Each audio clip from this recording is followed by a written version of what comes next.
Yo, what's going on, guys? It's Aaron from ChewOnThat Apologetics, and I am back, finally, with a video, okay? Video today. I'm actually going to be showing the Trinity from Genesis, the very first book of the Bible, Old Testament, showing the Trinity from Genesis. It's actually pretty easy, and I guarantee you at least half of these you didn't even know about. Yeah, and again, my fault for the break. You know, I explained everything, or I explain everything in the short tomorrow, or the next couple days. I'm not sure. But yeah, I just wanted to say thank all of you, because we're lucky going crazy. 122 subscribers in a month, little over a month. Insane, very good. All glory to God, but also thank you guys. So yeah, I hope you guys are excited for this video. Make sure that you're paying attention, because I'm dropping some meat in this video.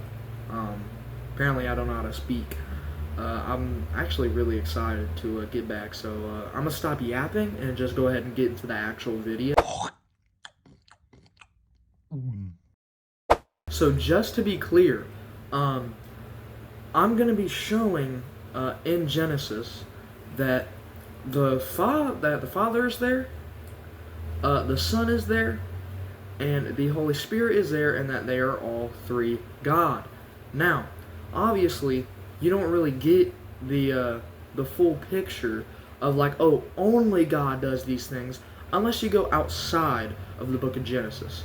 But I'm just going to be using Genesis to show you that there are certain characters that do these things that only God can do, or that only God does.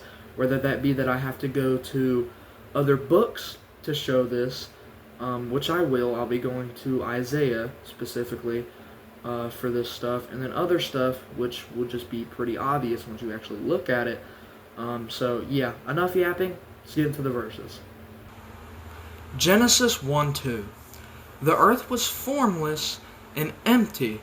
Darkness was on the surface of the deep, and God's Spirit was hovering over the surface of the waters. So we can see that God's Spirit is already active in creation from the very second verse of the Bible. Now you might be like, dog, just because he was hovering doesn't mean anything. But there's only one other place that this word hovering is used, and it's used for God. It likens God to a mother eagle who is hovering over her nest, aka Israel, and protecting her young. So we can see that a eagle has consciousness, has awareness that it protects, and that is applied to the Spirit that was hovering over the surface of the waters. So you can see that it was active in creation. And we know from Isaiah 44:24 that Yahweh, your Redeemer, and He who formed you from the womb, says, I am Yahweh, who makes all things, who alone stretches out the heavens, who spreads out the earth by myself. So we can see it's only Yahweh who created the heavens and the earth. But when we go to Genesis 1:2, we can see that the Spirit was already active in creation. So if the very second verse in the book of Genesis shows that the Spirit of God was hovering over the surface of the waters, that He was indeed active in this creation, then it kind of makes you wonder, what else did I miss from the book of Genesis? Now, I'm going to show you another thing just in Genesis 1, and I want to see if you catch it. Genesis 1:26. God said, let's make man in our image, after our likeness. Let them have dominion over the fish of the sea, and over the birds of the sky, and over the livestock, and over all the earth, and over every creeping thing that creeps on the earth. Now, let's read 27. God created man in His own image. In God's image, He created them. Male and female, He created them. So God is using our. Let's make man in our image, after our likeness. So God is multi-personal. Let's make man in our image, after our likeness. Now, if they try to make the goofy argument that, oh, he was talking to angels, then you would kind of have to concede that in your worldview, angels created people, which we know is just not true unless you want to be like, they were just on the back burner, they were just chilling, which just doesn't make any sense. You're just being dishonest. So we can see from Genesis 1:2 and Genesis 1:26 that there are multiple people active in Genesis 1, creating the earth and creating the humans. Now, let's go on to the next one. Genesis 22, verses 1-2. After these things, God tested Abraham and said to him, Abraham. He said, Here I am. He said, Now take your son, your only son, Isaac, whom you love, and go into the land of Moriah. Offer him there as a burnt offering on one of the mountains, which I will tell you of. So, who is God going to sacrifice Isaac to? Who is Abraham going to sacrifice Isaac to? We can see from verse 1 that it's God testing Abraham. So he's going to sacrifice Abraham to God. Remember that. That's very important. He's sacrificing him to God. Nobody else. He's sacrificing him to God, because that's how you give burnt offerings to. So let's go see where he does this. Genesis 22, 10-12. Abraham stretched out his hand and took the knife to kill his son. Let's stop here. So you can see Abraham, he's getting ready to sacrifice his son. Now we know from verse 1 he's sacrificing him to God. Okay, he's sacrificing him to God. Let's keep reading. Verse 11. Yahweh's angel called to him out of the sky and said, Abraham, Abraham. He said, Here I am. He said, Don't lay your hand on the boy or do anything to him, for now I know that you fear God, since you have not withheld your son, your only son, from me. Wait a minute. Who's talking?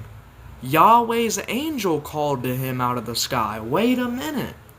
So it was verse 1 where Abraham is told to sacrifice his son to God. And then we get down to verses 10 and 12, and Yahweh's angel is saying that Abraham was actually sacrificing him to the angel. Wow. And look at what he equates it to. I know that you fear God, since you have not withheld your son from me. So you fear God for not sacrificing sacrificing your son to an angel? So you sacrifice to an angel, and that's the same as fearing God? It seems like this angel is also God while being distinct from Yahweh. He's also Yahweh, but a different person other than the other Yahweh. Interesting. So you can see that he's going to sacrifice Isaac to God, and then it's the angel who stops him, and the angel says, You have not withheld your son from me. And if you want to say, oh, he's speaking for God, every angel, okay, you can fact check this. Every angel, right, including like Gabriel, they'll go and they'll say, I come with you from a message of your Lord, or I speak on behalf of the Lord. They always make it known that they're not speaking for themselves. Or they especially don't say, withheld your only son from me. If he wasn't speaking for himself, if he wasn't speaking as God, he would have said, oh, I know that you fear God since you didn't withhold your only son from God. But he says from me. So he's using it as a personal pronoun, like, oh yeah, this sacrifice, you were sacrificing to me. To me as your God, the angel as your God. So, yeah, we can see that there are now two persons that are included in this Trinity just from the book of Genesis. And I got even more. So let's go into those. Genesis 19:23-24. The sun had risen on the earth when Lot came to Zoar. Then Yahweh rained on Sodom and Gomorrah sulfur and fire from Yahweh out of the sky. Okay, so there's two Yahwehs. Now, if you know about Genesis 19 and 18, this Yahweh that's raining on Sodom and Gomorrah is on earth, physically, because he ate with Abraham in the past couple chapters. Genesis 18, he went, visited Abraham, he ate with him, told him about his plan to destroy Sodom and Gomorrah. So he's on earth, because he traveled to Sodom and Gomorrah on foot. But then there's a second Yahweh. He rains fire and sulfur from Yahweh out of the sky. Wait a minute. So you have Yahweh on earth, and you have Yahweh in the sky. Now, if you want to say like, he was just, omnipresence and all that. He was just raining sulfur from out of heaven. Notice, it doesn't say Yahweh rained on Sodom and Gomorrah sulfur and fire from out of the sky. It specifically says from Yahweh. So the source that Yahweh is getting the sulfur and fire from is Yahweh in heaven. So there's two Yahwehs, one on earth and one on heaven. In heaven. So you can see two Yahwehs right here, right now, and that would make sense with Genesis 22, angel of the Lord, pretty much saying that he's God. So that's just 4 places that show that there is the Trinity from Genesis, but I still got another one. Genesis 31:11-13. The angel of God said to me in the dream, Jacob, and I said, here I am. He said, now lift up your eyes, and behold, all the male goats which leap on the flocks are streaked, speckled, and grizzled. For I have seen all that Laban does to you. I am the God of Bethel, where you anointed a pillar, where you vowed a vow to me. Now arise, get out of this land, and return to the land of your birth. Wait a minute. The angel is saying, I am the God of Bethel? Now here's the thing. Bethel just means house of God. So he's saying, I am the God of the house of God. Can an angel be the God of the house of God? Be the Yahweh of the house of Yahweh? No, he can't. Only God is the God of the house of God. So this angel is saying that he's the God of the house of God, where Jacob anointed a pillar for him, where he vowed a vow to him. So you can see again that this angel is again claiming to be God.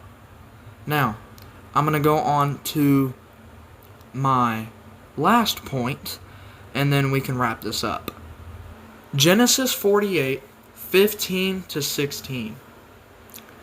He blessed Joseph and said, the God before whom my fathers Abraham and Isaac walked, the God who fed me all my life long to this day, the angel who has redeemed me from all evil, bless the lads, and let my name be named on them, and the name of my fathers Abraham and Isaac.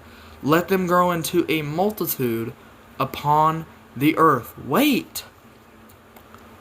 Who did he just ask to bless his children? He asked the angel who redeemed me from all evil. So, this Jacob, he's asking God to bless Joseph and his kids, but he has God and the angel he's provoking to bless his children. He's provoking the angel to bless his children. Why would he pray to an angel to bless his children if this angel was not God? It just wouldn't make sense in light of everything that we've already looked at to come to the conclusion, yeah, no Trinity in Genesis, man. Like it would just be stupid to come to that conclusion, considering that I pretty much took you through dang near every point in Genesis and showed you where the Trinity is at. So, yeah, let's go and wrap this up. So you can see from just these verses that there is a Trinity in Genesis. It's not Unitarian or modalist or anything like that. It is simply Trinity from Genesis. So yeah, I hope you guys enjoyed this video. If you did, make sure that you hit that like button and subscribe. And I do have a TikTok, Christian Recruit. Go follow that. I'll put it up on screen. But yeah, thank you guys so much for watching. Love y'all, and that's something to chew on.